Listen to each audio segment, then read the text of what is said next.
मेरे नौजवान दोस्तों, नमस्कार। फ्रेंड्स, आज मैं यूपीएससी के लिए कुछ जो बहुत ही महत्वपूर्ण खबरें हैं उनके बारे में चर्चा करने जा रहा हूं। लेकिन इससे पहले कि मैं अपनी बात की शुरुआत करूं, मैं एक तथ्य स्पष्ट करना चाहूंगा।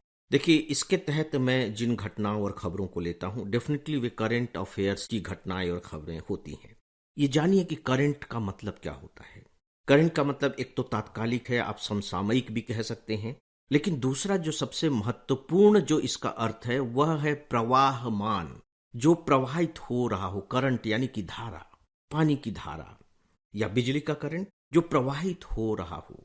इसका मतलब यह हुआ कि एक घटना शुरू हुई है लेकिन अपने आप में वह उसी समय पूरी नहीं हो गई है। कुछ घटनाएं ऐसी होती हैं जो अपने आप में पूरी हो जाती हैं लेकिन वे प्रवाहित हो रही हैं, यानी कि अभी वो पूरे होने की ओर बढ़ रही हैं। जैसे कि एक नदी है, कहीं से निकलती है, आगे बढ़ना शुरू करती है और समुद्र में या खाड़ी में कहीं जाकर के मिल जाती है या किसी दूसरी नदी में मिल जाती है। तो ये जो पूरी की पूरी उसकी जो यात्रा है, ये करंट है, ये धारा है, ये प्रवाह है।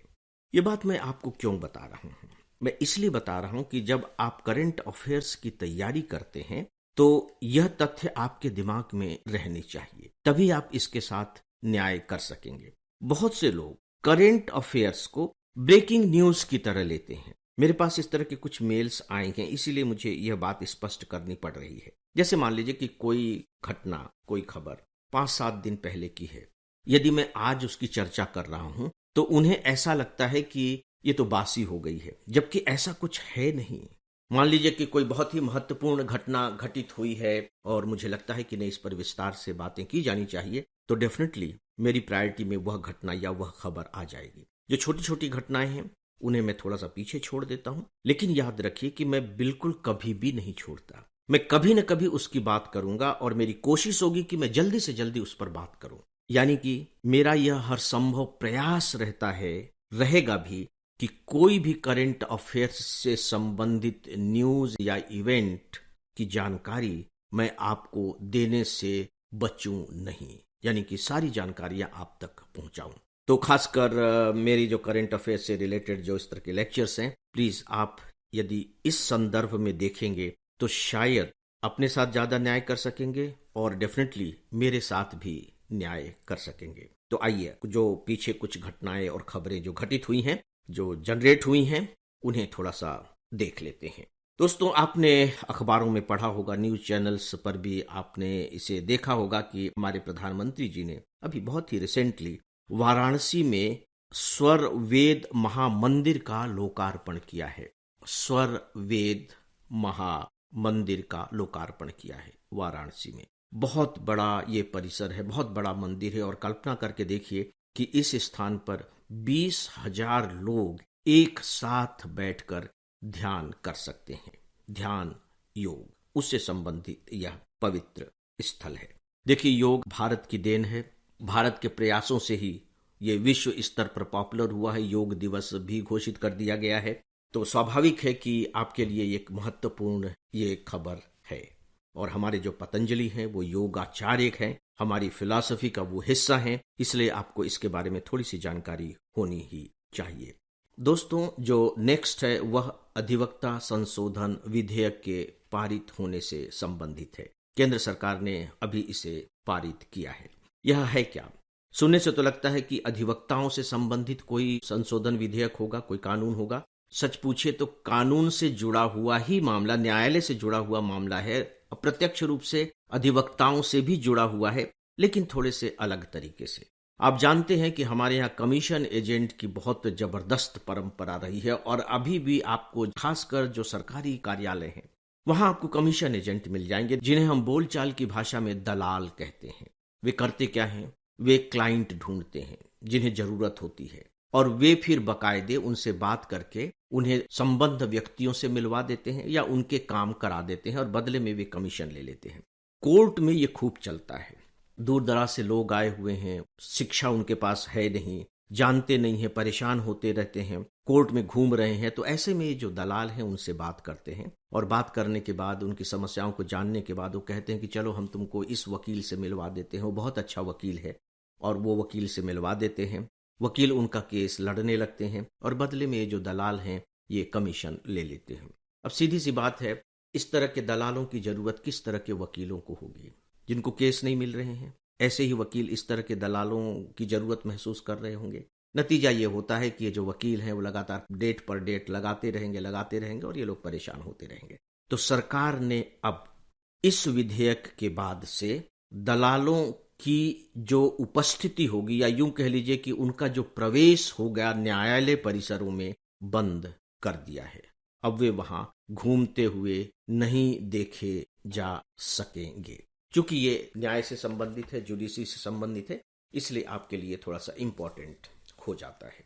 एक छोटी सी खबर, शायद आपको बहुत महत्वपूर्ण न भी लगे, लेकिन मैं बताना इसलिए चाहूंगा कि देखिए, जब कोई प्रश्न पूछा जाता है, खासकर मुख्य परीक्षा वगैरह में, तो अगर उसमें आपको अपनी बात सिद्ध करने के लिए कोई एग्जाम्पल देना है, तो ये बहुत अच्छा माना जाता है कि आप जो एग्जाम्पल दे रहे हैं वो लेटेस्ट है। कितना लेटेस्ट हो सकता है ये आपके ऊपर है, यानी कि उससे जुड़ी हुई कोई घटना घटित हुई हो और आप उसे जानते हो। बहुजन समाज पार्टी के बारे में आप जानते हैं, उसके जो अध्यक्ष हैं वो मायावती जी हैं। अभी उन्होंने अपना उत्तराधिकारी घोषित किया है, और जो उत्तराधिकारी घोषित किया है वह किया है अपने भतीजे आकाश को। मायावती जी के भाई हैं आनंद कुमार, उनके ये बेटे हैं आकाश, उत्तराधिकारी घोषित किया है। अब आप सोच रहे होंगे कि क्या ये सिविल सर्विस परीक्षा में पूछा जाएगा? नहीं, बिल्कुल भी नहीं पूछा जाएगा। तो फिर मैं बता क्यों रहा हूं? मैं इसलिए बता रहा हूं कि अक्सर आप पिछले प्रश्न पत्र उठा करके देखिए, तो इस तरह के प्रश्न पूछ लिए जाते हैं कि हमारी जो पॉलिटिकल पार्टीज हैं उनमें वंश परंपरा चल रही है, और क्षेत्रीय राजनीतिक दलों में तो ये बहुत ही ज्यादा है। अब आप देखिए कि बहुजन समाज पार्टी एक राजनीतिक दल है, मायावती जी उसकी अध्यक्ष रही हैं। अब जब अपने उत्तराधिकारी के रूप में वो चयन कर रही, तो अपने भतीजे का चयन कर रही हैं, और ये भतीजे उनके यंग हैं। इतने लोग इस पार्टी से जुड़े हुए होंगे, सीनियर होंगे, कार्यकर्ता की तरह उन्होंने लंबे समय तक काम किया होगा, लेकिन उनमें उन्हें ये योग्यता दिखाई नहीं दी। तो ये वंश परंपरा का आप यूं कह लीजिए, क्योंकि ताजा तरीन उदाहरण है, इसलिए मुझे लगा कि इसकी जानकारी आप सबको देनी चाहिए। दोस्तों, अगली जो खबर है वो है मालदीव को लेकर। किस तरह से मालदीव की जो वर्तमान सरकार है वो लगातार भारत विरोधी रुख अख्तियार करके और उसी के अनुकूल कदम उठा रही है। 1-1.5 महीने पहले की बात होगी, मालदीव में चुनाव हुए थे और उस चुनाव में जीत कर आए थे मोहम्मद मुइज़ू। ये वहां के नए राष्ट्रपति बने हैं, और सच पूछे तो इन्होंने अपने चुनाव प्रचार के दौरान ही इंडिया आउट का नारा दिया था, यानी कि मैं भारत को यहां से बाहर कर दूंगा। यानी यूं कह लीजिए कि भारत के साथ मालदीव के जो संबंध हैं उन्हें खत्म कर दूंगा, कमजोर कर दूंगा, इसे आप किसी भी रूप में कह सकते हैं। तो जैसे ही ये राष्ट्रपति बने तो सबसे पहले तो उन्होंने ये कह दिया कि भाई मालदीव में जो भारतीय सेना मौजूद है उन्हें हटा लिया जाए। ठीक है, अब उन्होंने इसके बाद नई बात की है, और उन्होंने जो नई बात की है वो ये कि भारत के साथ मालदीव का एक समझौता हुआ था 2019 में, जिसके तहत भारत को उनका हाइड्रोग्राफिक सर्वे करना था। हाइड्रोग्राफिक सर्वे कहने का मतलब है हाइड्रो यानी कि पानी, ग्राफिक यानी कि उनका चित्रण करना, उनका वर्णन करना। इसके तहत क्या किया जाता? आपको मालूम है कि जो मालदीव है वो समुद्र के किनारे है, हिंद महासागर में स्थित है।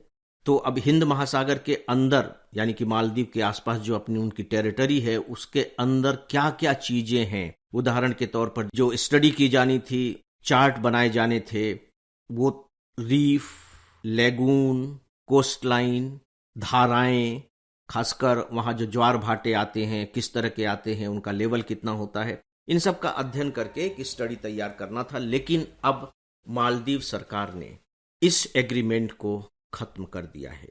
हमारे लिए ये क्यों इंपॉर्टेंट है? हमारे लिए इसलिए इंपॉर्टेंट है दोस्तों कि मालदीव जो है हिंद महासागर में स्थित है, भारत के काफी करीब है, और सबसे बड़ी जो चिंता की बात है वो ये है कि लगातार चीन मालदीव पर अपना शिकंजा कसता जा रहा है, कर्ज दे करके।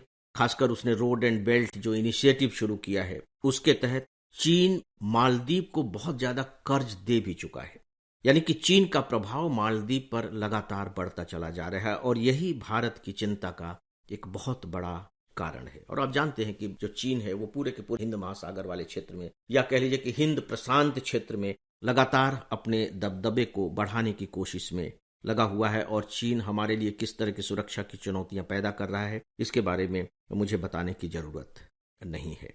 तो दोस्तों, ये कुछ महत्वपूर्ण खबरें थी। आगे हम लोग और बातें करेंगे।